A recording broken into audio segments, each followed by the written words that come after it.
আমি খুশি হইতে পারছি না, কারণ আমি আর অয়ন একসাথে জেলে ছিলাম, কিন্তু জেল গেটে আসার পরে শুনতে পেলাম যে জামিন আমারটা হয়েছে, অয়নেরটা হয়নি। খুবই দুঃখজনক।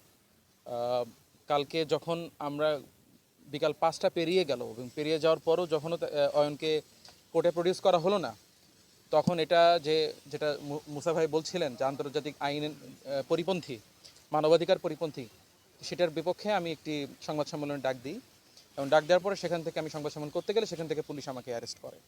এবং যেটি মুসা ভাই যথার্থই বলেছেন যে আমাদেরকে, ইভেন আমাকেও, মানে অয়নের ব্যাপারটা তো কমপ্লিটলি, এটা তো আপনারা জানেন, আমাকেও এমনভাবে করছেন। আমাদের আইনজীবী ছিলেন ইসমাইল ভাই, ওনাকে সময় দেওয়া হয়নি। আমাকে যখন এখানে আনা হয়েছে তখন উনি বেল পিটিশনের জন্য আবেদন করার জন্য বলে গেছেন, কিন্তু আমি যখন জিজ্ঞেস করছি আমার আইনজীবী আসার কথা, বলছেন আপনার কোনো আইনজীবী আসে নাই।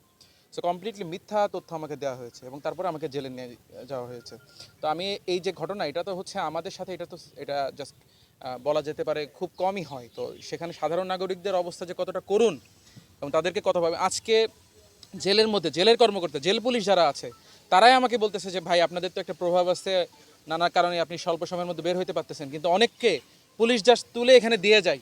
নিরাপরাধ মানুষ, তাদের মানে কেউ নাই, তাদেরকে এই বের করার মতো তাদের কোনো সহায়তা নাই। তো এই ব্যাপারগুলো আসলে আমরা আসলে জাতির সামনে এই জায়গাগুলো স্পষ্ট করতে চাই। তো আমাকে শারীরিকভাবে লাঞ্ছনা করা হয়নি, তবে যখন আমাকে অ্যারেস্ট করা হয় তখন আমার সাথে অবমাননাকর আচরণ পুলিশ করেছে।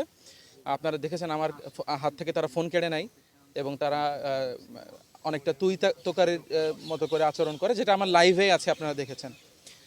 এবং লাইভটা শেষ হওয়ার পরেও কিছুটা আমাকে যখন পুলিশের গাড়িতে তুলে দেওয়া হয়, আমাকে পিছন থেকে অনেকটা মানে অবমাননাকর ভাবেই পেছন থেকে ধাক্কা দিয়ে যে ওঠ গাড়িতে ওঠ, এই টাইপের একটা ব্যবস্থা। আমি তো উঠতেছি, আমি তো কমপ্লিটলি তাদের সাথে কোঅপারেট করতেছিলাম। স্টিল কোঅপারেট করার পরেও যে এক প্রকার ফোর্স বিহেভিয়ার আমার সাথে করা হয়েছে, সো এটা অবশ্যই নিন্দাযোগ্য।